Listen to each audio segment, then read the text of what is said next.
자, 여기는 재정과 관련된 우리나라 전체 뭐 재정 현황 뭐 이런 것들 보시면 돼요. 그리고 요 재정 현황, 한국의 재정 뭐 이런 건데 앞부분은 어쩌다 한 문제 정도 나오는데 뒤에 정부가 자꾸 이렇게 비대해지고 팽창하게 되는데 왜 팽창하는가? 그 정부 지출 측면에서 봐야 되는데 우리 책에서는 앞으로 당겨왔어요. 그러니까 거기는 사람 이름도 많이 등장하고요. 매년 시험에 나오니까 잘 보시면 될 것 같아요. 자, 1번 재정의 구조 먼저 한번 볼게요. 포인트만 짚어드리면 될 것 같고요. 자, 재정의 범위는 거기 있는 것처럼 공공부문인데 일반 회계랑 특별 회계로 나눠져 있고요. 참고로만 보세요. 일반 회계는 세입에서 국세, 수입, 소득세, 법인세, 부가세, 관세 등 그리고 정부 보유 주식 매각, 수수료, 공채 뭐 이런 걸 통해서 세입을 조달하게 되겠고 세출 쓰는 거는 일반 행정비, 방위비, 사회개발비, 경제개발비 또 지방정부가 재정 상황이 열악할 때 도와주는 금액 뭐 이런 것들이 세출에 해당하게 되네요. 자, 목적, 구속, 금지의 원칙 그건 살짝 밑줄 치시고요. 조세 수입이다라고 하면 아까 얘기한 것처럼 어디다 쓸지 명확히 용도가 정해졌을 때 거기에 맞춰서 이렇게 딱 정해진 근데 어떤 걸 쓰겠다라는 목적을 딱 이렇게 명확히 하는 게 아니고요. 조세 수입이 걷어지면 그게 정부 재정 안에 퉁 들어와 가지고요. 이렇게 할당하게 되는, 배분하게 되는 그러니까 그 용어만 그냥 하나 체크해 두세요. 다음 특별회계는 정부의 특수한 목적 달성을 위해서 하는 것이고 장점은 운영하는 정부에게 자율성을 부여한다. 자율성 하나 밑줄 치시고요. 자, 사용하는 사람 입장에서는 자율성이 있지만 전체적인 예상 운영에서 예외를 두는 것이기 때문에 약간 경직되고 뭐 좀 안 좋은 측면, 복잡해지는 그런 측면이 있다라고 보시면 되겠어요. 기금도 마찬가지예요. 특정 분야의 지속적이고 안정적인 거기 밑줄 치세요. 어떤 분야인데 지속성이 필요하고 안정적인 자금 지원이 필요한 경우에 끝에 탄력적인 그런 표현 있죠. 그래서 예산과 별도로 설치 운영된다. 뭐 그 정도만 체크하시면 될 것 같고요. 국회 승인을 받아가지고 문제는 뭐냐면 3번에 나와 있는 것처럼 거기 경비가 지출해야 되는데 연금이나 보험 같은 경우 정확하게 또 예측하기 힘든 그런 측면이 있다. 참고로 보시면 되겠습니다. 자, 재정의 규모 보면 맨 밑에 당구장 표시 GDP에서 차지하는 비중이 나날이 계속 팽창하게 되는데 왜 팽창했는가? 그거에 대한 이론이 우리의 관심사가 되겠어요. 자, 그건 넘어가겠고요. 다음 중앙정부의 재정. 자, 이것도 책에 나와 있는 걸 몇 개 중요한 것만 체크해놨어요. 자, 중앙정부의 세입 나와 있어요. 세입 구성비 보면 조세 수입과 세외 수입, 조세 이외 수입이에요. 세외 수입은 거기 나와 있는 것처럼 조세 수입이 차지하는 비중이 세외 수입보다는 훨씬 커요. 그러니까 우리의 관심을 갖는 거는 조세가 우리의 관심사가 된다. 조세 수입과 세외 수입 그 외에 기타 있다라는 것만 보시면 되겠고요. 자, 중앙정부 재정 중에서 조세가 중요한데요. 그 조세의 비중 크기, 이게 이제 가끔 시험에 나오기도 해요. 부가세가 월등하게 가장 큰 비중을 차지하고요. 화살표 표시 나와 있죠. 그 다음 소득세랑 법인세는 매년 좀 약간씩 달라져요. 그래서 그 부가세를 제일 이쪽에 놓고 거기 보시면 뭐 소득세, 법인세는 뭐 이렇게 좀 뒤바뀌기도 하니까 한 감만 잡아두세요. 부가세가 제일 큰 비중을 차지한다. 자, 동그라미 2번에 보시면 직접세, 소득세, 직접 내는 게 소득세와 관련된 거니까 그거 같은 말이라 보시면 되겠고 간접세가 이제 부가세가 되는 거예요. 근데 직접세의 비중이 간접세 비중보다 작다. 부가세가 이렇게 크면은요, 우리는 소득 재분배 측면에서는요, 조세 시스템으로는 되게 간단해요. 모든 사람이 소비하는 거에 대해서 10% 부가세를 내세요. 이렇게 해버리면은 뭐 가난한 사람이든 가쁘던 똑같은 걸 내기 때문에 사실은 깔끔한 단순화된 측면이 있는데 아까 얘기한 것처럼 가난한 사람도 10% 내고 가쁘도 10% 내고 공평성 측면에서 약간 문제가 발생할 수 있다라고 보시면 되겠어요. 그래서 여기 나와 있는 부가세 같은 간접세 비중이 큰 구조로 되어 있다라고 하면 공평성 측면에서는 문제가 좀 있지 않을까라는 의견을 제시하기도 해요. 그러면 공평성을 올리기 위해서는 이런 간접세보다는 소득세나 법인세 같은 직접세가 대안이 될까? 대안으로 직접세 비중을 높이면 되겠네. 이렇게 생각할 수 있는데 그것도 맞는 얘기예요. 그런데 거기 동그라미 3번에 보시면 직접세를 실시할지라도요. 거기 밑줄 치세요. 비과세나 감면 조항 같은 것들이 있게 되면은 직접세로 인한 공평성 문제를 해결하는데 갑부들은요. 세금 막 때려도요. 가난한 유리지갑을 가진 어떻게 보면 근로소득자들은 세금 다 이렇게 내는데 뭐 돈 많은 사람들은 다 딴 데로 이렇게 해서 예외 조항 때문에 빼기도 하고 막 그러잖아요. 그래서 피해 나갈 수가 있기 때문에 거기 나와 있는 감면, 비과세 이런 것들이 많으면 많을수록 또 형평성 기능은 낮아진다. 뭐 이렇게 보시면 되겠어요. 자, 그래서 그거에 관련된 거는 우리가 저 뒤에서 다시 조세 파트에서 다시 볼 테니까 그 정도만 하면 될 것 같고요. 자, 세출 측면에서는 교육비랑 사회개발비 같은 게 점차 이제 비중이 증가하고요. 사회복지 관련된 비용도 점차 증가하는 추세다라는 정도만 보시면 되겠네요. 넘어갈게요. 다음 세 번째, 지방정부의 재정에 대해서 한번 보시죠. 자, 우리 첫 번째 보시면 지방정부도 세입이 있고 세출이 있는데 거기 보시면 규모 면에서요. 지방정부는 재정이요. 열악하다라는 게 이제 특징이에요. 늘상 신문에 나오면 지자체마다 재정 수입이 이제 열악해가지고 힘드니까 중앙정부가 보조해주는 뭐 열악한 정도, 재정 자립도 그런 것들 표로 나오는 거 보실 수 있을 거예요. 자, 그래서 이번에 보시면 지방 세입 구성 나와 있어요. 그냥 참고로 보세요. 지방세, 세외 수입 등등등 이렇게 나와 있고요. 다음에 동그란 가로 3번 한번 보세요. 가로 3번 거기에는 별표 하세요. 자, 열악하다라고 했는데 지금 얘기한 것처럼 지방정부 재정 자립도 측면에서 보면 이 자립도를 어떻게 측정할 것인가 보면은요. 자, 밑에 분모에는 지방정부 총 세입이 있고요. 뭐 이거 중요한 건 아니고요. 분자의 포인트를 맞추시면 돼요. 들어오는 총 돈 중에서 지방세와 조세 이외의 수입 이걸 가지고 측정을 하게 되네요. 그렇죠? 이 두 가지를요. 우리가 지방세와 세외 수입을 자주재원이라고 해요. 그러니까 자기가 직접 조달할 수 있는 금액을 나타내는 것이고 근데 전체 자립도니까 근데 전체 지방정부의 재정에서는요. 재정 자립도가 약하면 중앙정부가 보조를 해주는 거잖아요. 그게 저 뒤에 지방정부와 중앙정부 간의 파트에서 우리가 볼 텐데 이게 이제 어느 정도 보조를 해줘요. 그러니까 보조해주는 대가로 중앙정부가 돈 주니까 내가 하라는 대로 좀 해, 뭐 그렇게 약간 의존하는 경향이 발생할 수밖에 없겠죠. 그래서 거기 보시면 의존 재원은 뭐 지방교부세나 국고보조금 뭐 이런 것들이 있다. 참고로만 보시면 돼요. 그래서 재정 자립도 할 때 자주 재원이 세금뿐만 아니라 세외 수입 뭐 그렇게 구성되어 있는 거 보시면 되겠고요. 다음 세목별 세입 구성비 이거는 그냥 참고로만 보세요. 그래서 참고로만 쭉 보시고요. 나중에 조세 파트에서 좀 정리하시면 될 것 같고요. 뭐 밑에 나와 있는 지방정부의 세출 이것도 뭐 큰 관심사는 아니니까 책에 있어서 그냥 목차로 정리를 했을 뿐이에요. 다음 페이지 넘어갈게요. 자, 여기가 이제 사실은 우리의 관심사가 되는 거예요. 4번. 공공 부분이 정부 부분이 점차 시간이 감에 따라서 팽창하게 되는 게 일반적인데 왜 얘가 팽창할까?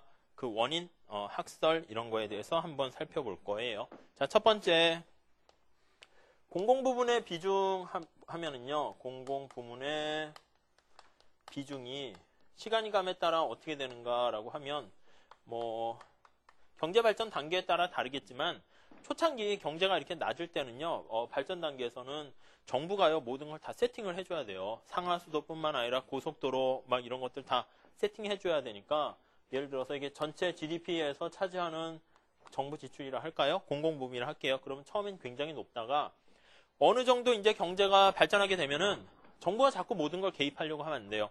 그냥 여건만 마련해주고 그다음 알아서 민간 기업 스스로 할 수 있도록 자율성을 부여하는 게 나오니까 점차 이게 비중이 이렇게 좀 줄어들다가 요즘 같은 경우는 어떻게 돼요? 이제 또 선진국으로 가면 경제는 어느 정도 올라가는데 복지국가로 가게 되면요. 사람들이 복지, 행복 이런 게 필요하고 사회 안전망 이런 게 필요하니까 정부가 해야 할 일이 다시 또 증가해요. 그래서 이렇게 증가하는 보통 이런 형태를 지닌다더라라는 거 그냥 참고로만 보시면 되겠어요. 그래서 U자 형태 구조를 지닌다. 다음 두 번째 조세 부담률 이렇게 나와 있네요. 조세 부담률. 아까 얘기한 것처럼 그 정부가 할 일이 많으면 정부 지출을 많이 쓰게 되면 돈이 있어야 되잖아요. 그래서 전체 GDP 중에서 정부가 이렇게 있으면 정부가 돈을 써야 되는데 세금을 거둔단 말이에요. 텍스. 조세를 얼마나 거둘 것인가. 그게 조세 부담률이에요. 말 그대로. 자, 1번에 보시면 GDP에서 차지하는 조세 비율을 나타내기. 조세 부담률은 GDP에서 텍스가 차지하는 비중이 얼마인가. 이게 조세 부담률이에요. 우리나라는 전 세계 국가랑 비교해 봤을 때 조세 부담률이 어떤가 한번 체크해 보니까 동그라미 가로 3번에 보세요. 동그라미 1번에 보니까 OECD 국가에서 평균 부담률이요. 우리나라보다 훨씬 더 높아요. 그러니까 우리나라 조세 부담률이 좀 더 작네요. 그러니까 우리나라 조세 부담률은 낮다. 그러니까 좀 더 높이자. 뭐 그렇게 할 수는 있는데. 자, 거기 보시면은요. 2번에 한번 볼게요. 조세 부담률 가지고요. 얘기할 때는요. 좀 한계가 있어요. 우리가 세금은 조금 내지만 거기 가로 2번에 보시면 국민 부담률이라는 거 있잖아요. 국민이 부담하는 거는 조세 이외에 거기 사회보장 관련된 국민연금이라든가 건강보험이라든가 이런 것도 떼게 되는데 여기 잠깐 보세요. 국민연금 같은 거요. 우리가 가장 기본적으로는 당신의 미래는 당신 스스로 알아서 준비하세요. 저축도 해두시고요. 개미같이 축적해두세요. 이렇게 얘기할 수 있지만 사람들이 봤을 때는 먼 미래까지 생각하긴 그렇고요. 근시안적으로 행동을 많이 한다고요. 그러니까 정부가 부모와 같은 마음으로 자 스스로 재정관리 잘 하겠지만 잘 못할 수 있으니까 강제적으로 내가 미래에 너를 위해서 내가 돈을 저축해 놓게 하는 게 이제 국민연금 이런 거예요. 근데 우리가 봤을 때는요, 그게 다 나를 위해서 해주는 것처럼 보이긴 하는데, 월급에서요, 세금 떼고 국민연금이나 뭐 이렇게 건강보험 이런 거 떼면요, 그게, 저축이라는 생각보다는 뭐예요? 정부가 뺏어갔다는 생각이 더 많이 들어요. 그러니까, 우리가 생각하는 조세 부담률은 낮을지라도 국민 전체가 부담하는 거는요, 사실 이거 외에 사회보장 관련된 금액까지도 좀 이렇게 우리는 부담으로 느끼게 되니까, OECD에서 조세 부담률이 낮다. 그냥 하면 현실을 잘 반영 못하고 그래서 국민 부담률도 정확하게 봐야지 정확하게 국민들이 내는 부담, 인식 그걸 반영할 수 있다라고 보시면 되겠어요. 그래서 조세 부담률하고 국민 부담률 그거 개념만 구별하시면 되겠고요. 자, 밑에 동그라미 2번에 보시면 자, 여기 보세요. 우리나라는 OECD 중에서 조세 부담률이 낮으니까 아이고 우리가 좀 더 다른 선진국보다는 좋으네. 조금 내고. 근데 알고 보면 조금 내는 대신에 정부가 제공하는 공공 서비스가요, 퀄리티가 이렇게 떨어지는 경우가 있네요. 선진국은 퀄리티가 높은 서비스를 제공하는 대신에 사람들이 세금을 많이 내면은 오히려 그게 더 나을 수도 있잖아요. 그렇죠? 그러니까 똑같이 빵을 준다라고 할 때 그냥 아무거나 막 주는 게 아니라 뭐 좋은 유기농으로 만든 빵 이렇게 되면 사람들의 복지나 이게 나온 거니까 그냥 조세 부담률이 낮다라고 무조건 평가할 수는 없겠구나라는 거, 그 정도만 보시면 되겠어요. 그래서 동그라미 3번에 보시면 조세 부담률뿐만 아니라 조세를 부담한 다음에 정부에서 제공하는 공공 서비스의 편익, 그게 얼마나 양질의 편익 서비스가 돌아오는가, 그것까지 봐야 된다, 고려해야 된다, 이렇게 할 수 있네요. 자, 결론 다시 한번 내려볼게요. 재정학은요, 아까 얘기한 것처럼 미시경제학처럼요, 딱 떨어지는 게 사실은 애매해서 없어요. 그래가지고 아까 얘기한 것처럼 우리나라는 조세 부담률이 낮으니까 더 좋다, 나쁘다 이렇게 이거냐 저거냐 이렇게 되면은요 사실 그게 정답에 가까운 게 아니에요. 그러니까 뭐냐면 우리는 뭐뭐 할지라도 예외 상황이 현실에 적용하는 학문이기 때문에 존재해서 반드시 가치 판단이 들어가는 거니까 뭐뭐는 아니다 뭐 이런 표현이 있잖아요. 그러니까 반드시 뭐뭐다 아니다 이렇게 되는 게 아니라 재정학에 대한 얘기는 전부 다 정책적인 거라서 조세 부담률, 뭐 어떤 정책 이게 좋을 수도 있고 나쁠 수도 있다. 여기 보면 부가세, 간접세가 공평성 문제되니까 직접세 비중을 늘리면 공평성 측면에서는 무조건 좋다 이렇게 하면 그런 건 다 틀린 지문이 많아요. 왜냐하면 직접세일지라도 예외 조항이 있고 하면은 안 좋을 수 있으니까. 그러니까 답 자체가 딱 떨어지기보다는 약간 애매모호한 성격. 지내는 게 많이 있으니까 그 뒤에 서술어라든가 수식어라든가 그런 것들도 하나 문제 풀 때 클루가 돼요. 그래서 여기서도 조세 부담률이 낮다고 무조건 좋은 건 아니고 조세 부담이 높을지라도 정부가 그 조세를 통해서 제공하는 서비스가 좋으면 그게 더 좋을 수도 있다. 이렇게도 얘기할 수 있네요. 그러니까 그런 거 잘 체크해서 보시면 될 것 같고요. 다음에 12페이지 넘어가시면 경비 팽창의 원인에 대한 학설 나와 있네요. 이게 중요한 거예요. 경비 팽창에 대한 원인. 정부의 비중이 계속 이렇게 늘어나게 되는데 왜 이렇게 자꾸 규모가 커지는가? 그거에 대한 학설, 뭐 시험 문제거리예요. 그래서 이거는 중요하네요. 뭐 매년 한 문제씩 나와요. 사람 이름도 등장하니까. 근데 물론 매년 뭐 틀리거나 그러지는 않는 거예요. 당구장 표시 볼게요. 자, 옛날에는 국방이나 치안에 대해서 이렇게 정부의 역할이 많았었는데 그것뿐만 아니라 최근에는 경제 발전하면서 사회 간접 자본 뿐만 아니라 공공재에 대한 수요, 또 사회복지 이런 것 때문에 경비가 팽창하는 추세를 보이고 있네요. 이거에 대해서 처음 얘기한 사람이 바그너라는 사람이에요. 그쵸. 사람 이름 등장하는 것 좀 익혀주시고 약간 독일 사람 느낌 들죠? 뭐 바그너, 뭐 호프집도 뭐 이런 것도 있는데 거기 보시면 1번 바그너는 유럽과 미국 등지에서 경제 성장을 하면서 시간이 감에 따라 정부 지출의 비중이 지속적으로 증가하는 현상 그거를 관찰했네요. 그러니까 데이터를 보니까 시간이 감에 따라서 GDP 국민소득이 얼마 있는데 거기서 정부 부분이 차지하는 거 정부 지출을 가만히 살펴보니까요. 이게 올라갔다 내려왔다 이렇게 되는 게 아니라 계속 지속적으로 이렇게 팽창한다라는 지속적으로 팽창 증가하는 경향이 있더라. 요걸 지적을 했고요. 처음으로 지적한 사람이에요. 왜 이렇게 되는가 생각을 해봤더니 동그라미 2번 거기 한번 잘 보세요. 정부의 역할이 커진다라는 거는 아까 뭐라 그랬어요? 정부의 역할이 커진다라는 거는 시장이 제 기능을 잘 못했기 때문에 정부의 개입 반경이 커졌다는 거니까 팽창했다, 정부 부분이 커졌다 이 얘기는 뭐라고 얘기할 수 있냐면 시장이 그만큼 제 기능을 못한 시장 실패 부분이 커졌다 그렇게도 볼 수 있다. 그러니까 어떤 한 측면이 있으면 그 이면까지 다른 말로 다시 우리가 쓴 거예요.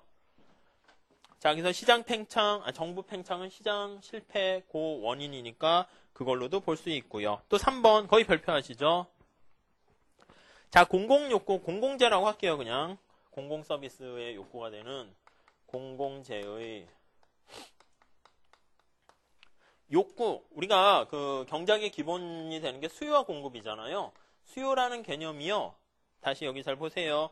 어떤 물에 대한 수요하면은요, 이거를 구입한 게 아니라 그 동영상 한번 보시라고 말씀드렸어요. 다음 주 됐을 때는 후생경제 들어가야 되니까 그거 동영상 그거 좀 약간 많을 수 있는데 그거는 다 보시고 오셔야지 좀 이렇게 더 편할 거예요. 아셨죠? 그거 꼭 보고 오세요. 아무튼 그래서 수요라는 거는 어떤 상품 사과나 뭐 배나 물에 대해서 디맨드 살려고 한다라고 하면 이건 이미 구입한 게 아니라 살려고 한다는 거니까 사람들이 그만큼 필요로 한다. 욕구를 나타내는 거예요. 그래서 정부가 제공하는 공공서비스에 대한 수요가 점차 높아지는데 그 수요가 거기 옆에 보시면 소득이 증가할수록 커진다라고 돼 있잖아요. 그것을 공공재 수요의 이렇게 쓰는 게 편하겠네요. 소득 탄력성이 커지기 때문이다. 이렇게 얘기할 수 있을 거예요. 자, 이 탄력성에 대한 얘기가 그 아까 얘기했던 경제학 앞에 나와 있는 수요 공급할 때 탄력성 우리가 얘기하는 건데요. 우리가 요것만 간단하게 하나 말씀드릴게요. 우리가 어떤 여기 사과가 있는데요. 사과에 대한 수요에 영향을 미치는 요인들이 많아요. 시장에 나갔을 때 사과를 얼마나 살 것인가 그거 보면 첫 번째 영향 미친 게 사과의 가격, X제의 프라이스가 되는 거고요. 사과 가격뿐만 아니라 다른 재화의 가격도 중요한 역할을 미쳐요. 그래서 다른 재화의 가격, Y 하첨자라고 쓴 거예요. 그래서 다른 재화의 프라이스, 배의 가격, 바나나 가격, 관련 재화의 가격. 더 나가서 소득도 영향 미치고 내가 사과를 얼마나 좋아하는가 그 취향, 테이스트 이런 것들도 영향 미칠 거예요. 근데 우리가 경제학에서는요.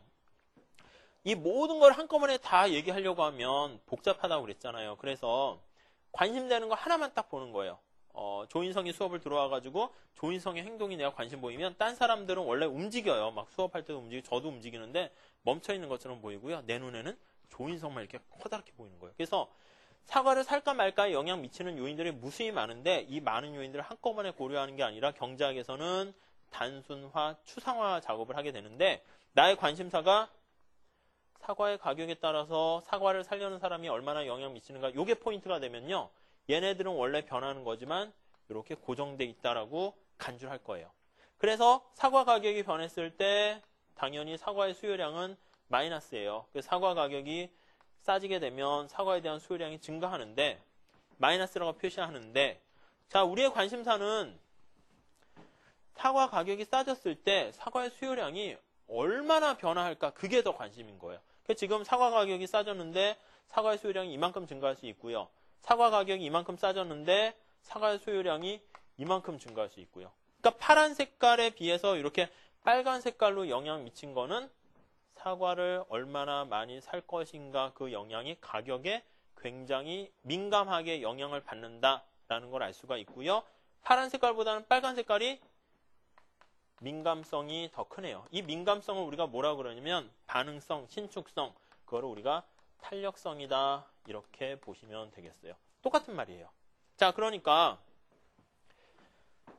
사과의 가격이 변했을 때 사과의 수요량이 얼마나 민감하게 변화할까요? 그게 바로 탄력성이고요. 나의 관심사가 바뀌었어요. 소득이 변했을 때 사과를, 우리가 이제 돈이 많아지면 사과를 옛날에는 이제 결정하잖아요. 지갑에 돈이 제한돼 있으니까 사과 살까 말까 이게 고민했는데 주머니에 10,000원이 있었는데 20,000원으로 증가하게 되면 나의 구매력이 높아지게 되니까 사과를 더 많이 살 수 있을 거예요. 그래서 소득이 점차 증가함에 따라서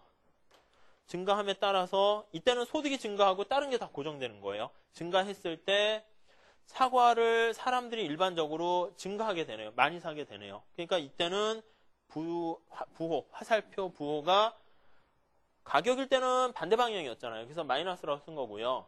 여기서 소득이 증가할수록 사과를 더 많이 사게 되니까 이거는 지극히 사과가 정상적인 상황이죠. 물론 소득이 증가할 때 감소하는 재화를요, 비정상적이기 때문에 그걸 열등제라고도 얘기하는데 일반적으로는 이렇게 플러스 기호를 지닐 거예요. 플러스 기호를 지니는 정상제인데 다시요, 소득이 증가함에 따라서 사과에 대한 수요량이 얼마나 많이 증가할 것인가, 그게 바로 탄력성이다라고 보시면 돼요. 자, 그럼 여기 나와 있는 말 다시 한번 해석할 테니까 잘 보세요. 공공재, 정부가 제공하는 다리라든가 고속도로라든가 그런 기반 시설에 대한 수요, 얼마나 우리가 필요로 하는가를 나타내요. 디맨드, 필요로 한다, 사려고 한다. 근데 소득이 증가함에 따라서 공공재에 대한 수요가 얼마나 민감하게 영향을 미치는가 정도가 크면 클수록 정부에 대해서 요구하는 게 많다. 이렇게 보시면 돼요. 다시요. 자, 시험 문제 나올 때는요, 우선 첫 번째 요 부분이 맨날 나오는데 정부가 팽창하는 거에 대해서 박은어는 공공재 수요에 요걸 바꿔요. 소득 탄력성이 아니라 가격 탄력성이 클 때. 그럼 이제 그게 띵 틀렸구나 생각하시면 되겠고, 아니면 공공재 수요에 대한 소득 탄력성이 작을 때 이렇게 하면 그것도 띵 틀렸다 보시면 되겠고, 그러니까 요 문장 표현을 잘 우선 머릿속에 넣어 두셔야 되는데 우선 이해를 좀 하셔야 돼요.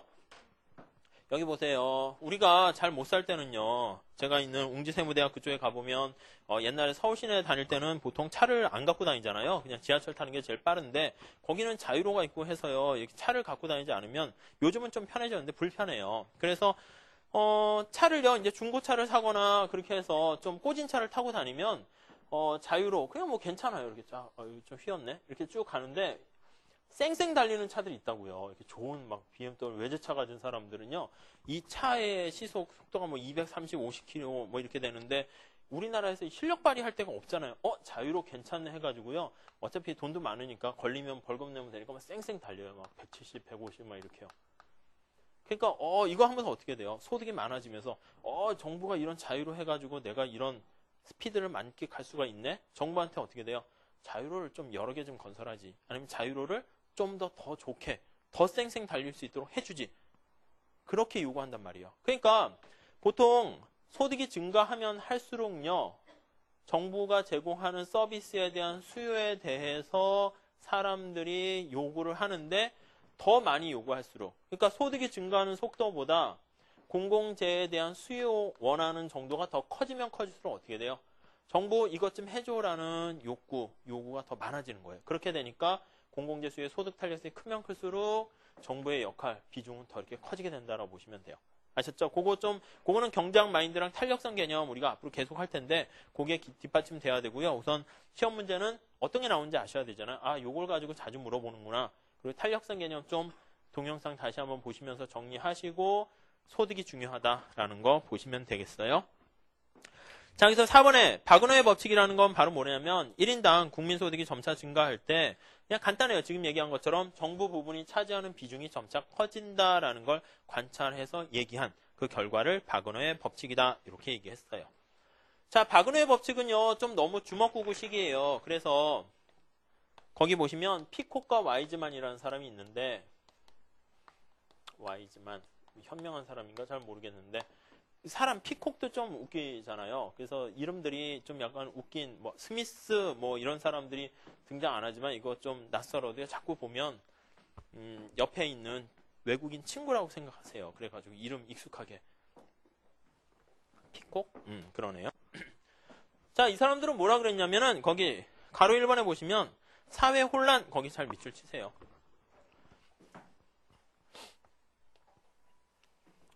우리가요, 뭔가 성공을 하거나 뭘 하려면요, 어떤 그 절차, 제의 과정을 거쳐야 돼요. 그래서 내가 뭔가 뭐 한 단계를 도약하기 위해서는요, 아까 얘기한 것처럼 그 인내 기간이 필요해요. 참고 기다리는. 그게 이제 세무사 시험 공부가 사실 중요한 역할 중에 하나예요. 그래서 세무사 시험 공부할 때요, 누가 편하고 싶겠어요. 1년 동안 1년 넘게 두꺼운 책 계속 봐야 되고요. 책상에 앉아 있는 거. 그것도 누가 즐겁겠어요. 그걸 참고 기다리면은요, 이게 사람이 이렇게 성장하다가 요 타임이 이제 인내 타임이에요. 그러면 여기서 이제 이걸 쫙 견디게 되면요. 이게 이제 쫙 가다가 이제 점프해서 이렇게 올라가게 되면 이제 스트럭처 구조가 변하는 거예요. 내 몸이요. 옛날에 가지고 있었던 내 그릇이 좀 작았을지라도 갑자기 확 증가하는 거죠. 집중력도 늘어나는 거예요. 옛날에는 하루에 한 8시간만 공부하면 머리가 멍해져가지고 더 이상 집중이 안 되는데 한 6시간만 해도 근데 이제 세무사 공부를 하느냐고 하루에 뭐 8시간 수업을 듣고 8시간 아닌가? 뭐 한 4시간 수업 듣고요. 그 다음에 이제 또 5시간, 6시간 막 복습하고 하루에 한 10시간씩 계속 공부하는 거예요. 그걸 한 2년 동안, 1년 동안 해봐요. 어떻게 되겠어요? 완전 변하는 거예요. 그게 준비가 됐을 때 나중에 세무사 일을 하던 회사에 들어가던 딴 사람들은 집중력이 이제 별로 없는 사람들은 일을 맡기면 맨날 딴짓해요. 요즘 그런 게 더 많잖아요. 뭐 좀 하다가 뭐 카톡하고 뭐 애니팡하고 뭐 이렇게 게임하다가 전화하고 또 카톡 보내고 그러다 일하고 이렇게 하는 것보다는 집중력 이제 강한 사람은 그냥 딱 앉아가지고 딴 거 신경 안 쓰고 거기 하나에 딱 올인할 수 있는 거죠. 그러니까 그 능력이 되게 중요하다니까요. 그러니까 그걸 키우는 과정이라고 보셔도 돼요. 그래서요, 이 사람들이 생각했을 때 뭐냐면 한 국가가 우리 외환위기처럼 T0기에 위기가 발생한 거예요. 위기. 이때는요, 옛날에 생각하지 못했던 그 위기 때문에 금모으기 운동처럼요, 이 국난을 극복해야겠다. 참을성이 더 많아지고요. 시장이 망가지고 모든 게 망가졌을 때 정부가 자, 이 외환위기를 극복해야 되니까 이렇게 뭐 가진 사람들 좀 내고 이렇게 해서 고통을 같이 분담합시다. 줬소 해가지고요. 정부 역할이나 기능이 팽창하게 되는 거예요. 그래서 GDP에서 차지하는 정부 지출 비중이 이렇게 증가하다가 외환위기나 혼란기를 딱 극복하게 되면 혼란기가 끝났어요. T1기의 혼란기가 극복했어요. 극복됐는데 그럼 원래 이게 원상태로 이렇게 다시 되돌아가야 되잖아요. 근데 그 전까지는요. 우리가 이런 혼란기 같은 걸 경험을 안 해봤으니까 리스크를 관리하는 게 중요하다는 걸 몰랐기 때문에 별로 안 했는데 딱 지나고 난 다음 어떻게 돼요? 이거 조심해야 되겠구나. 예방이라는 게 중요하겠다라는 걸 생각해서 줄이지 않고요. 그리고 모든 게 하루에 5시간도 공부 못했는데요. 자기 몸의 구조가 확 변해버려가지고 계속 여기서부터 시작하는 거니까 습관인 거죠. 안 변하는 거예요. 그래서 정부 개입 증가하게 되면 팽창하게 되면 그 다음에 원상복귀가 되는 게 아니라 계속 이렇게. 왜냐하면 위기가 다시 발생할지 모르니까 예방이라든가 점검을 해야 된다라는 사람들의 인식이 인식이 이제 생긴다라는 거예요. 그래서 피콕 와이즈만과 관련해서 보실 때는요. 첫 번째 제일 중요한 게 사회 혼란, 그거 밑줄 치시고요. 그 혼란기를 겪어야지 사람들이 인내심을 통해서 또 다른 모습으로 변하니까 조세, 부담, 허용, 수준 그 두 가지 용어 잘 체크하시면 내용은 쉽게 알 수가 있을 거예요. 자, 거기 볼게요. 자, 전쟁이나 기근과 같이 사회 혼란기에 어려움을 겪어야죠. 더 성숙해지는 것처럼 그때 국민들은요. 조세, 부담, 허용 수준이 높아져요. 정부가 필요합니다. 세금 더 내세요. 그래요. 다 같이 해야죠. 그래서 정부 지출의 불가피성을 국민들에게 충분히 납득이라는 말 보이시죠? 납득 동그라미 치세요.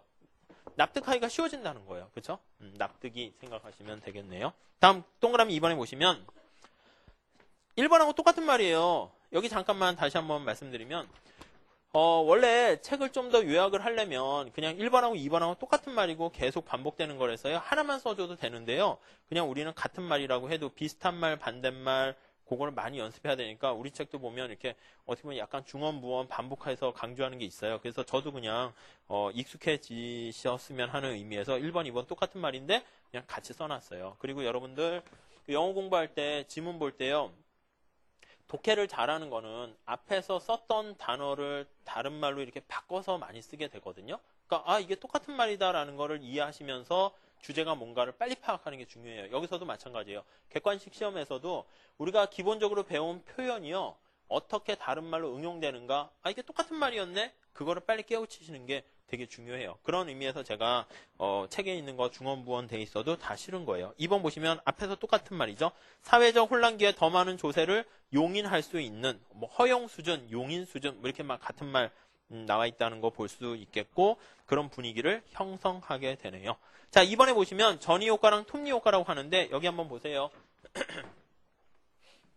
전이라는 게 거기 영어 단어 보시면 displacement예요. 그러니까 민간이 해야 할 일을 정부가 대체한다는 거예요. 그러니까 이 말은 대체라고 보시면 돼. 대체한다.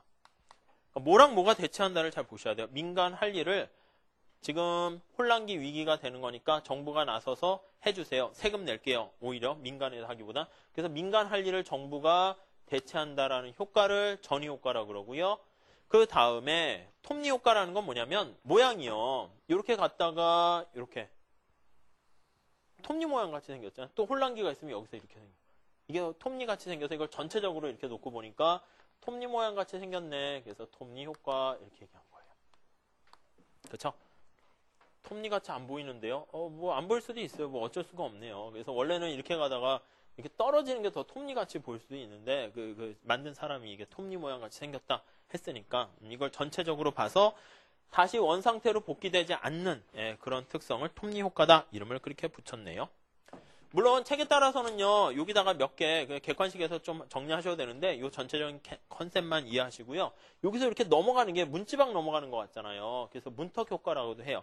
스트레시홀드 이펙트라고 하고 여기 나와 있는 것처럼 혼란을 극복하면 다시 낮아져야 되는데 낮아지지 않고 점검과 예방 차원 이게 중요하다 해서 이걸 예방 효과 이렇게도 얘기하는데 그거는 그냥 우리 책에는 없으니까 쓰지는 않았어요. 근데 뭐 이 전체적인 개념만 잘 보시고 전이 효과랑 톱니 효과 그 정도만 잘 보시면 될 것 같아요. 자, 밑에 기출문제 좀 한번 볼게요. 2006년 세무사 나왔는데 자, 정부 지출이 지속적으로 증가하는 현상에 대한 설명으로 옳지 않은 것은 1번 보세요. 사회적 변혁기 피콕 와이즈만이네요. 사람들이 용인할 수 있는 세금 부담이 증가한다. 맞는 얘기고요. 2번. 자, 경제 발전의 중간 단계에서 이건 중요한 거 아니에요. 중간인지 처음인지 이게 중요한 게 아니라 거기 다음에 밑줄 치시죠. 민간 부분의 투자에 대한 보완을 위해 거기 밑줄 치고 잘 체크하시면 아까 얘기한 것처럼 정부 비중이 요거예요. 요거. 민간 부분이 기업이 물건을 만들어서 수출을 하려고 그러는데요. 경부고속도로나 이런 고속도로가 없어서 물량이 빨리빨리 이렇게 돼야 되는데 교통체증으로 적체가 되고 제때 납품을 잘 못하고 하면은요 문제가 되잖아요. 그러니까 민간 부분의 경제를 활성화하기 위해서 경제가 발전할 때 정부가 보완한다라는 측면에서 그런 경우에는 정부의 역할, 사회 간접 자본 이게 더 필요하게 되겠네요. 그렇죠? 그래서 뭐 그거 부분만 잘 보시면 되겠고요. 그 중간 단계 때문에 틀리게 하고 그러는 건 아니라는 뜻이에요. 혹시 이거 중간 단계가 아니라 초기 단계가 아닐까? 그런 건 이제 헛짚으시는 거예요. 포인트를. 자, 3번 보시면 자, 경제가 성장할수록 이것도 뭐 큰 중요한 건 아니고요. 시장 실패라는 말 거기 잘 보세요. 시장 실패를 치유하기 위한 거 아까 뭐라고 했어요? 정부가 나서야 되네요. 정부의 역할이 커진다는 거네요. 그래서 정부의 개입도가 커진다. 당연히 맞는 지문이에요. 4번 정부가 공급하는 재화나 서비스는 가격에 대한 수요 탄력성. 그게 틀렸네요. 소득에 대한 수요 탄력성이 크다 이렇게 해야 되는 거 알 수가 있겠고요. 다음 5번 도시화랑 그로 인한 혼잡, 외부성 밑줄 치시면 이게요 시장 실패 요인 중에 하나라고 그랬잖아요. 공공재 외부성 이런 것처럼 시장이 제 기능을 못하는 거니까 정부가 나서서 해야 된다. 그걸 반영하는 거예요. 그러니까 문제 자체가 이렇게 나오게 되는 것이고 전체적인 큰 컨셉 개념에서 쉽게 풀 수가 있어요. 자, 더 나가서 볼게요.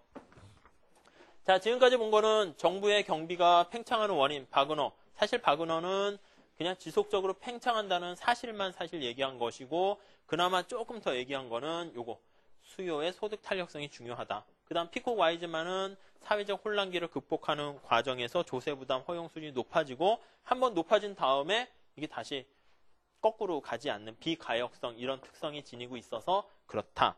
다음 세 번째 보몰.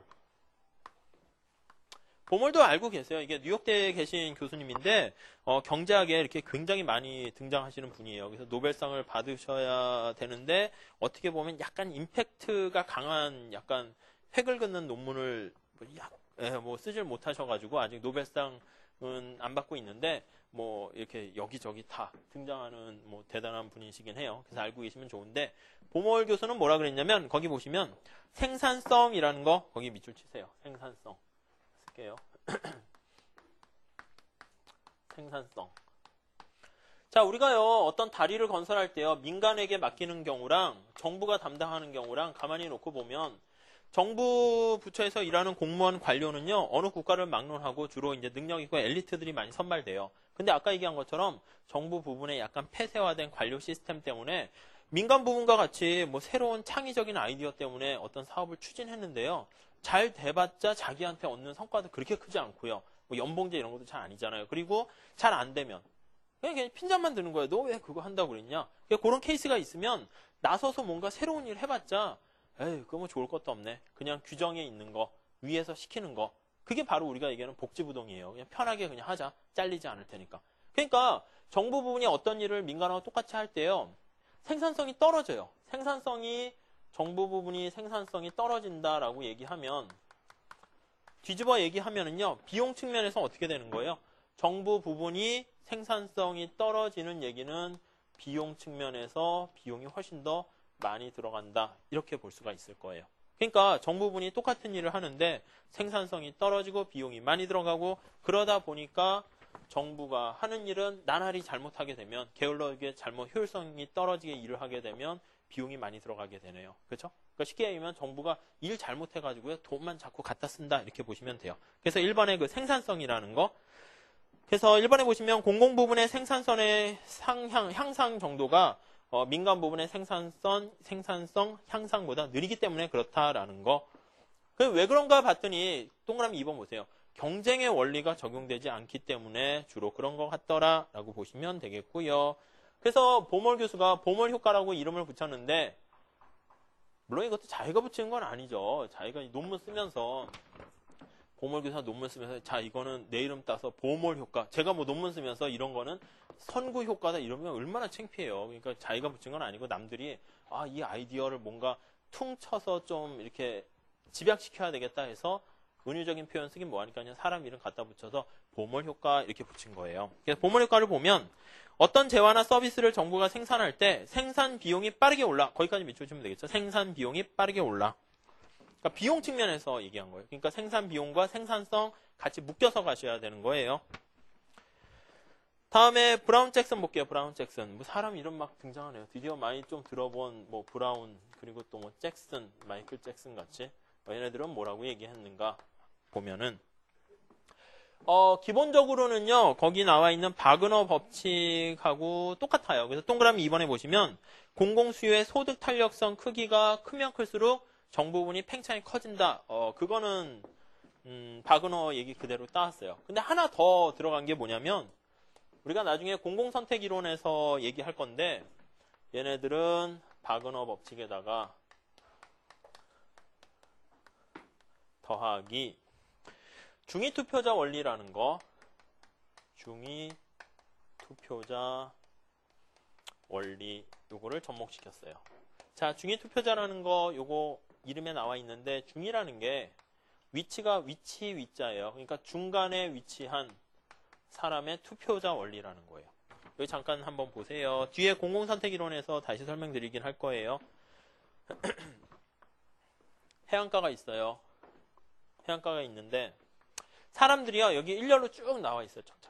이렇게 무수히 많은 사람이 이렇게 쫙 1km 해안가라고 하면 자 여기서 제공하는 해안가 해수욕장에서 제공하는 아이스크림을 만들어 파는 사람이 두 사람이 있다고 할게요. 근데 파는 아이스크림의 가격은 500원으로 똑같고요. 파는 품질 퀄리티도 똑같아요. 그러면 우리 입장에서는 물건을 사는 해수욕하는 사람 입장에서는 어차피 똑같은 아이스크림이니까 멀리 있는 데서 사기보다는 가까이 있는 데서 사요.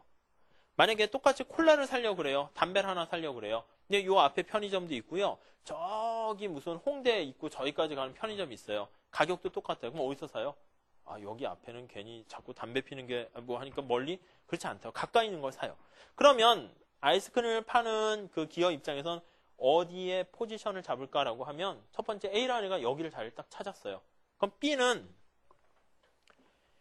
A의 바로 오른쪽 여기를 딱 위치하면 돼요. 그러면 여기 A 왼쪽에 있는 고객들은 어떻게 되냐면 여기 있는 사람은 어차피 A나 B랑 똑같은데 A가 더 가까우니까 A에서 사는 거고요. 여기 있는 사람들은 당연히 A와 B 어차피 상품은 똑같으니까 가까이 있는 거니까 B에서 사요. 그러면 고객들 시장의 수요 살펴보면 여기 있는 사람들은 A의 고객이 되고요. 여기 있는 사람들은 다 B의 고객이 되는 거예요. 그러면 A 입장에서는 어차피 파는 거 똑같은데 뭐 이거 뭐야? 왜 B가 더 많이 팔어? 그럼 A의 방법은 자리를 여기에 잡지 않고요. 바로 B의 이쪽으로 딱 옮겨버리는 거예요. 그러면 확 바뀌어버려요. B가 여기 있고요. A가 이쪽으로 가게 되면 이쪽은 다 A의 고객이 되고 이쪽이 B의 고객이 돼버리는 거예요. 그러니까 B의 고객이 갑자기 시장 점유율이 줄어들어요. 그럼 B는 어떻게 해요? 뭐 오셀로 게임과 같이 확확 뒤집히는 거죠. 그러니까 B도 다시 이쪽으로 자리 싸움을 하게 돼서 균형은 어떻게 달성되냐면 둘 다 이 한 가운데 딱 정확하게 A, B가 딱 붙어서 모이게 되는 그러니까 50% 갖게 되는 데서 균형이 되고요. 균형이라는 것은 더 이상 여기서 자리를 움직일 만한 유인이 없는 거예요. 움직여봤자 자기만 손해잖아요. 그래서 딱 정 가운데 모이는 데서 더 이상 자리 싸움 안 하고 멈추게 돼요. 이게요. 정당 그런 것도 마찬가지예요. 우리가 이렇게 딱 볼 때 이쪽이 좌, 우파 뭐 이렇게 있어요. 그럼 사람들은 뭐 이렇게 막 모여 있겠죠. 물론 이렇게 정규분포를 지니는 게 일반적이겠지만 그냥 똑같이 이렇게 쫙 있다라고 생각해 볼게요. 그러면 뭐 민노당은 약간 뭐 이쪽에 위치한다 할까요? 민노당. 그리고 뭐 민주당은 좀 약간 한 이쪽 민주당. 노란색 걸로 할까요? 색깔 뭐 중요한 건 아닌데 민주당은 약간 이쪽. 그리고 뭐 새누리당 뭐 이런 쪽은 이쪽에 약간 위치할 거예요. 여기 끝은 아니에요. 한 여기. 그러면요, 제가 아는 어떤 사람은요, 민노당이 약간 좌쪽의 성향을 많이 반영하지만 그 여기 더 끝에 있는 진짜 약간 좌쪽에 있는 사람 입장에서는요, 막 민노당 욕해요. 이게 뭐 하는 거야 도대체? 민노당 좌파의 탈을 쓴 뭐 우파고 막 이렇게 욕. 이쪽 극우에 있는 사람은 뭐예요? 이게 뭐 새누리당 이게 뭐야? 뭐 보수를 하는데 도대체 하는 게 뭐고 막 해서 막 물러가라 막 또 이렇게 한다고요. 근데 선거철이 되면 여긴 사람이 얘는 오른쪽에 있으니까 우파를 반영한다 하지만 누구를 찍어요? 그렇다고 기분 나쁘다 민주당 여기까지 와요? 아니에요. 그러니까 이쪽에 있는 사람들은요. 당연히 투표를 하게 되면 이쪽을 이렇게 해요. 그러니까 여기 민노당 입장에서는 저 왼쪽에 있는 사람들은요. 신경 안 써도 돼요. 어차피 자기 찍을 건데 투표를 한다라고 하면. 여기 있는 사람들은. 이 오른쪽에 있는 사람들은 보수층은요. 어차피 찍으면은요. 투표를 안 하면 모르겠지만 하면 자기 찍어요. 그러니까 제일 좋은 방법은 뭐냐면 새누리당 입장에서는 어차피 이 오른쪽은 다 자기 쪽이니까 자꾸 왼쪽으로 조금씩 가는 거예요. 왼쪽으로 이렇게 쭉 가면 어떻게 돼요? 이쪽이 다 어차피 자기 투표에 대한 그 득표율은 높아지게 되는 거니까 조금씩 왼쪽으로 가요. 그러니까 약간 이제 야당 성향의 정책을 이렇게 반영하거나 야당 성향의 인물을 영입하는 거죠. 여기도 마찬가지예요. 민주당, 민노당 얘네들도 어차피 왼쪽에 있는 사람 자기가 되니까 조금씩 은근슬쩍 보수적인 정책을 집어넣어요. 그래서 선거 전에는 두 정당이나 정당 뭐 색깔 이런 게 좀 명확한데요. 선거가 벌어지게 되면 가능한 한 점수를 많이 따려면 이 가운데로 이렇게 쏠려가야지 득표 당선될 가능성이 많기 때문에 정책 공약집 이번에는 뭐 정책 가지고 뭐 별로 많이 못했지만은 정책 공약집 보면 거의 대동소이해요. 그러다 이제 끝나면 다시 이제 또 본색을 드러내고 다 그렇게 되는 것이죠. 그게 호텔링 정리라고 하는데 지금 얘기한 것처럼 어떤 의사결정, 공공재에 대한 서비스에 대한 어떤 의사결정 할 때 주도권을 지닌 사람은 3명이 있으면요. 가운데 있는 사람이에요. 이제 점심 드셔야 되는데 너 뭐 먹을래? 해서 앞에 계신 분이 나는 중국집. 왼쪽에 계신 분이 나는 한식 이랬어요. 그러니까 가운데 있는 한 사람이 물어봐요. 그럼 그 사람이 주도권 갖고 있는 거예요. 중국집 하면 2대1로 중국집 가고요. 한식 하면. 그러니까 이제 어떤 의사결정하는 사람 입장에서 봤을 땐 양 끝에 있는 것보다 중간에 위치한 사람을 공략하게 되는 거예요. 그게 이제 공공선택 이론에서 보게 될 건데, 브라운 잭슨은 그 공공선택 이론의 원리인 중위투표자 원리를요, 하나 더 접목시킨 거예요. 그래서 거기 볼게요. 동그라미 3번 볼게요. 자, 브라운 잭슨은 소득 수준이 상승할 때, 거기 밑줄 치세요. 중위투표자들의 소득 수준도 덩달아 상승해. 그러니까 중위투표자 소득이 증가하게 되면 소득의 탄력성이 더 커진다라는 것까지 접목시켜가지고 정부의 역할, 그런 공공수요의 증가, 그렇게 나타난다라고 보시면 되겠고요. 자, 5분만 더 할 테니까 잠깐 좀 보세요. 그렇게 정리하세요. 다음에 부캐넌. 부캐넌 밑줄 치세요. 부캐넌. 노벨 경제학상을 받은 사람이고요. 부캐넌 뭐 이렇게 얘기하는데, 그래서 이 공공선택 이론 파트를 개척한 분이에요. 자, 이분은 뭐라 그랬냐면 대의민주주의 거기 밑줄 치시고요. 대의민주주의의 속성상 대의제 민주주의 속성상. 자, 아까 얘기한 것처럼 국가의 주인은 국민이에요. 주인이 국민, 본인. 근데 모든 사람이 다 정치에 참여할 수 없으니까 대리인을 선임하게 되는 거예요. 국회의원이 그 역할을 하는 거예요. 근데 재밌는 건 뭐냐면 주인과는 다르게 만약에 정부가 다리를 건설하세요 해서 대리인, 다른 업체 밑에 있는 직원에게 뭐 아니면 동아리도 마찬가지예요. 일을 맡겼는데 일을 열심히 해서요. 경비를 최선을 다해서 비용을 절감했어요. 원래 얼마면은 동아리 운영 비용이 드니 얼마면 다리 건설하니 원래 이렇게 뭐 10억 원 이렇게 든다 이렇게 얘기했는데요. 열심히 비용 절감을 해가지고요. 한 8억 원 이렇게 해서 비용을 남긴 거예요. 그러면 2억 원 남겼으니까 정부한테 아이고 우리가 이렇게 비용을 절감해가지고 돈을 남겼어요. 2억 이렇게 남기면 위에서 아이고 너네 고생했네 해서 2억을 딱 다시 이렇게 성과로 분배하면 좋은데 정부에서 뭐라 그러냐면 다음에 다시 예산을 분배할 때 얼마 필요하니 할 때 옛날엔 10억 원 줬는데 8억 원밖에 안 주는 거예요. 그래서 어이구 작년엔 10억 원 줬는데 8억 원 주셨죠? 야 너 8억 원으로 일 잘했잖아. 이렇게 돼버린 거예요.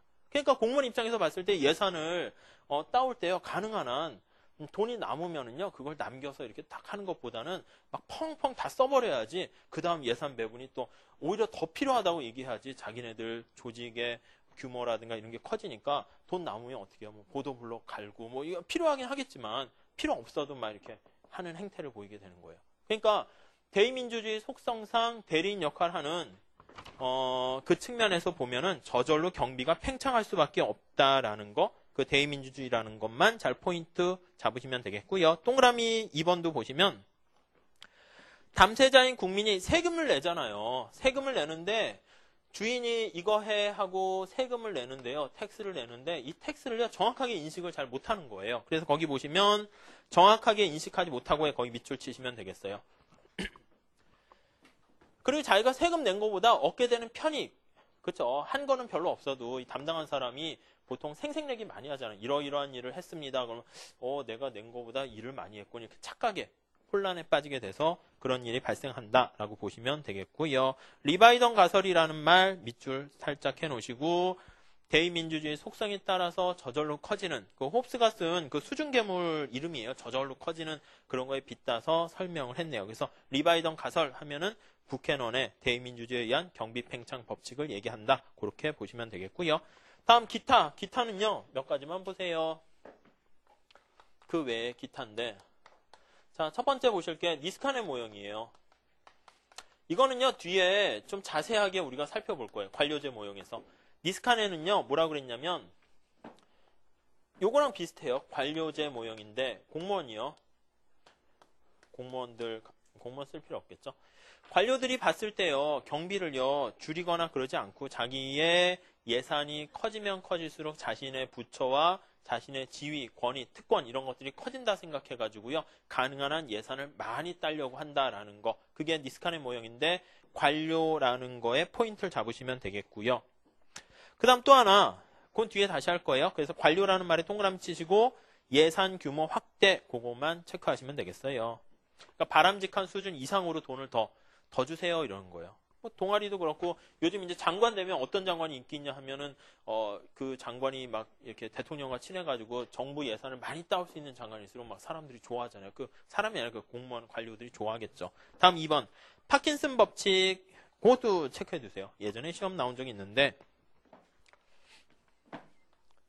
파킨슨 법칙 이거 잘 보세요. 우리가 이제 걱정인 게 뭐냐면 자기가 어느 조직에서요. 나의 역할이 꼭 필요하다는 걸 계속 알려야지 잘리거나 그러지 않게 되겠죠. 그래서 만약에 해외 출장 가라고 해서 2년 동안 이렇게 갔었는데 내가 되돌아왔더니 내가 하는 일을 딴 사람이 맡겼고 내가 또 거기서 일을 잘 못했어요. 그래서 미운 털 꽂혀있는 찰나에 왔더니 할 일도 별로 없고 자꾸 눈총 주고 그렇게 되면 내 역할이 필요 없다라고 생각되면은 자기 자리가 위태로우니까요. 자기가 역할이 많다라는 걸 자꾸 하려고 관료들은 자기 일이 아닌데도요. 자꾸 자기인 것들, 자기 역할인 걸로 이렇게. 그래서 거기 보시면은 이것도 역시 관료예요. 관료 동그라미 치시고요. 자신이 속한 부처와 무관한 일 밑줄 치시면 되겠어요. 불필요한 업무까지 계속 하는 거예요. 자기 고유의 영역이라고. 그렇게 하지 자기의 영역이 커지니까. 이러다 보니까 자꾸 관료에 관련된 비용이 증가하게 된다. 예산이 계속 커지게 된다. 이렇게 보시면 돼요. 시험 문제는 옛날에 파킨슨 법칙이라는 거 그걸 물어보는 걸로 시험에 나온 적이 있어요. 자, 다음 페이지 넘어가 보시면 묶어서요. 재정 환상 이렇게 나와 있는데 착각이에요. 환상. 자, 요거는 퉁 묶어서 보시면 되는데 1번 보시면은요. 정부 지출 증가는 조세 부담의 상승으로 연결되는데 옆에 밑줄 치세요. 정확하게 인식하지 못하여. 그게 환상에 빠진 거예요. 자, 다시요. 우리가 아까 얘기한 것처럼 정부가 무상으로 뭐 해줍니다. 이거 다 좋아요. 근데 세금 내는 거는요. 가능한 한 잘 얘기를 안 하거든요. 그러니까 우리는 내는 것보다는 받는 거에 포인트를 맞춰가지고 오케이 했는데 세금 낼 때 그 비용 들어가는 거 인식을 잘 못해서 발생하는 거. 그게 재정 착각 환상의 하나고요. 동그라미 2번 보시면 산타크로스 이론. 아까 말씀드렸잖아요.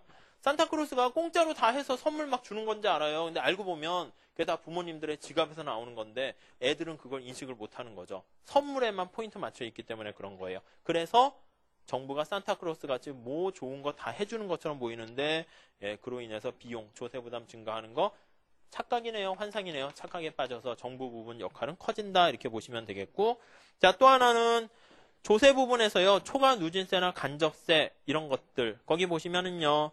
이렇게 보시면 돼요. 조세 파트에서 우리가 좀 할 건데 간단한 예 하나만 드리도록 할게요. 그리고 마칠 테니까 보시죠. 제가요. 받는 소득이요. 1,000원이었어요. 이 소득이 1,000원이다라고 하면은 1원짜리를 1,000개 내가 갖고 있다는 거예요. 근데 시장에서 사과 가격이요. 사과 가격이 얼마냐면은 100원이에요. 그러니까 1원짜리 100개를 줘야지 사과를 내가 하나 얻을 수 있는 거예요. 교환 비율을 나타내는 거예요. 그러니까 내가 갖고 있는 소득 1,000원을 가지고요. 내가 사과를 구입한다라고 그러면 사과를 총 몇 개 살 수 있습니까? 라고 하면은 개수로 하면 10개 이렇게 구입할 수 있어요. 그러니까 바구니에다 사과를 10개 이렇게 담을 수 있네요. 자, 우리가 소득을 표현할 때 이렇게 화폐 가치로 나타내는 거를요. 명목소득이라고 그래요. 그리고 화폐가 아니라 상품 개수로 나타내는 거를 이걸 상품 바구니 실질소득이다 이렇게 얘기해요. 그러니까 실질소득으로 당신이 번 소득은 얼마입니까? 실질소득은 사과 10개 이렇게 되는 거예요. 자, 근데 물가가 올랐어요. 인플레이션이 발생했어요. 그래서 사과의 가격이 100원이 아니라 200원으로 이렇게 올랐어요. 그러면 내가 갖고 있는 명목소득 1,000원 가지고는요. 사과를 몇 개 살 수 있냐면 5개밖에 못 사잖아요. 이제 바구니에 5개밖에 못 담는 거예요. 그러니까 제가 이렇게 얘기하는 거죠. 제가 욕심 부리는 건 아니고요. 회사 사장한테 가서 작년에는 사과를 10개 샀는데 내가 하는 일은 똑같은데 물가 상승 때문에 사과 개수가 5개를 줄어들었다. 내가 뭐 욕심 부리는 건 아니라 내가 작년만큼의 사과는 살 수 있도록 해주는 게 낫지 않느냐. 물가 상승분만큼 소득을 좀 이거는 많이 오르긴 했지만 올려주는 게 낫지 않느냐. 그래서 그거는 회사에서도 납득을 해요. 그러니까 물가 상승률만큼 소득을 그럼 얼마 올려주면 되겠소? 작년에 사과 10개 샀으니까요. 10개만 구입할 수 있게 해주세요. 그러면 200원 올랐으니까 2,000원으로 소득을 이제 2배 이렇게 하는 거예요. 그럼 내가 다시 사과 개수가 5개가 아니라 10개 이렇게 맞춰져요. 실질 소득 똑같은 거예요. 근데 뭐냐면 우리가 조세 체계에서는요, 명목소득을 가지고 누진세, 초과 누진세 이걸 부과하니까 정부에서는 연봉이 1,000원에서 2,000원 올랐네 해가지고 세율이요 더 높아지는 거네요. 그래서 나는 이런 인플레이션으로 인해 가지고 실질 소득이 똑같이 되는 것처럼 보이지만 조세 체계 내에서 거기 나와 있는 초과 누진세나 뭐 이런 것들 때문에 또 간접세 이런 것들 때문에 알게 모르게 세금을 더 많이 내게 되는, 그러니까 정부의 역할이 더 커지게 되는 그런 것들 전부 다 재정 환상, 재정 착각이다. 일루전이라고 표현을 해요. 그 정도만 보시면 되겠어요. 다음 페이지에는 그동안 시험 나왔던 것 중에서 가장 그냥 일반적인 얘기 거기 나와 있는데 그거를 제가 다음 주 시작할 때요. 복습 삼아서 요거 풀고요. 그 다음 후생경제학 들어갈 거예요. 그러니까 후생경제 파트는 아까 얘기했던 소비자 선택 이론, 뭐 그런 경제학 기본적인 얘기 무차별 곡선을 좀 알고 계셔야 되기 때문에 간단하게는 설명드리겠지만 그거는 꼭 하세요. 그래서 동영상 보셔가지고 그 뒷페이지에 나와 있는 경제 얘기요. 꼭 나와 있는 거 끝까지 다 보실 필요 없고요. 그냥 소비자, 생산자 볼 수 있는 데까지 보세요. 근데 지금 좀 여유 있을 때 뭐 이렇게 막 다른 거 예습해서 하지 마시고요. 중급회계 이런 거 예습하지 마시고 그냥 그거 먼저 시간해서 이 부분 앞으로는 예습하라는 얘기 안 할 거예요. 그러니까 그 부분만 잘 정리하시면 될 것 같아요. 자, 오늘 수업 여기서 마치고요. 복습 잘 하시고 다음 주 금요일 날 또 뵙도록 할게요. 수고하셨습니다.